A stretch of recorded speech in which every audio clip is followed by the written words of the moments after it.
Moms kitchen আপনাদেরকে স্বাগত। আপনারা কেমন আছেন? আজ আমি আপনাদেরকে একটা চিকেনের রেসিপি বানিয়ে দেখাবো অন্যরকমভাবে। বাড়িতে থাকা সামান্য উপকরণ দিয়ে এই চিকেনের রেসিপিটা বানাবো। এই চিকেনের রেসিপিটা বানাতে কী কী উপকরণ লাগছে, এখানে আছে আমার চিকেনটা আমি একদম ছোট্ট ছোট করে টুকরো করেছি। হ্যাঁ, এর মধ্যে একটা হাড়ও, এক দুটো হাড়ও রয়ে গিয়েছে, হাড় থেকে মাংসটা কেটে নিয়েছি। এখানে আছে আমার পেঁয়াজটা আমি সরু সরু করে কেটে রেখেছি। এখানে আছে টমেটো, এখানে আছে ধনেপাতা, আর এখানে আছে পেঁয়াজ আর কাঁচা লঙ্কা। হ্যাঁ, পেঁয়াজটা আমি এর মধ্যে বড় বড় করে কেটে রেখেছি। আর লঙ্কাটা আপনাদের পরিমাণ মতন দিবেন, আমি দিয়েছি দুটো লঙ্কা। আসুন তাহলে দেখে নিই এই গোশের রেসিপিটা কিভাবে বানাচ্ছি। আমার কড়াইটা গরম হয়ে গেছে, কড়াইটার মধ্যে আমি সরষের তেল দিলাম। আপনারা পারলে সাদা তেলও দিতে পারেন, তেলটা কোনো ব্যাপার নয়, যা তেল হাতের কাছে থাকবে সেটাই দিবেন। তারপর আমি একটা ছোট পেঁয়াজ কুচিয়ে রেখেছিলাম, ওটা দিয়ে দিলাম। পেঁয়াজটা আমি পুরো লাল লাল করে নেব। পেঁয়াজটা আমার লালই হয়ে গিয়েছে। এর মধ্যে আমি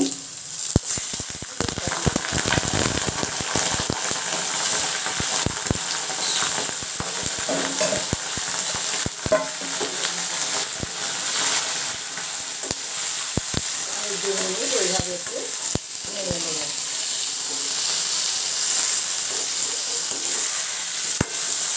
আমি 2 মিনিট এইভাবে একটু নাড়াচাড়া করে ভাজা মতন করে নেব।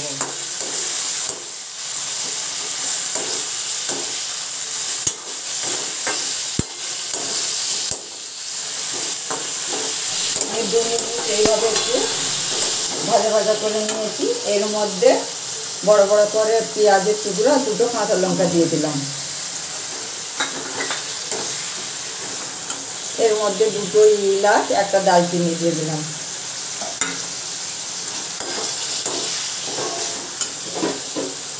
এর মধ্যে টমেটোর কুচিগুলো দিয়ে দিলাম।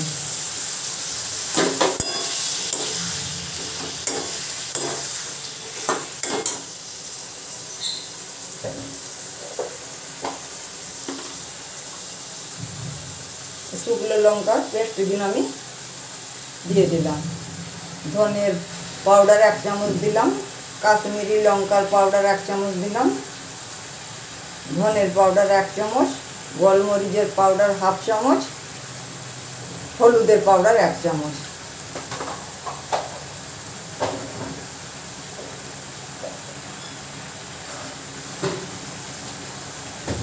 নুনটা আপনাদের পরিমাণের মতন দিবেন। আর এর মধ্যে আছে আমার আদা, রসুন, ধনে আর গোলমরিচের পেস্ট, এটা আমি 2 চামচ দিয়ে দিলাম।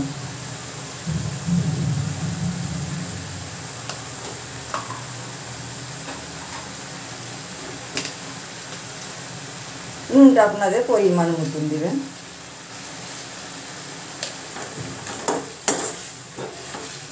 এই মশলাটাকে 10 মিনিট কষিয়ে নেব। আমার মশলাটা 10 মিনিট কষানো হয়ে গিয়েছে। এর মধ্যে দুটো তেজপাতা দিয়ে দিলাম, আর এর মধ্যে ধনেপাতা কুচিগুলো দিয়ে দিলাম।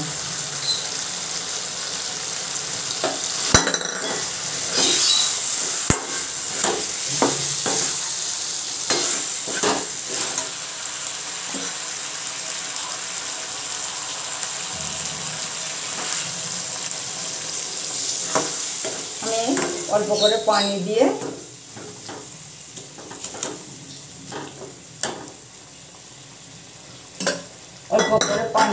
আমি এই চিকেনটাকে 10 মিনিটের জন্য গ্যাসটা লো ফ্লেমে করে ঢেকে রেখে দিলাম। মাঝে মধ্যে একবার করে আমি নেড়ে দেবো। মিনিট হয়ে গিয়েছে। এর মধ্যে আমি একটু গরম মশলা দিয়ে দিলাম অল্প করে।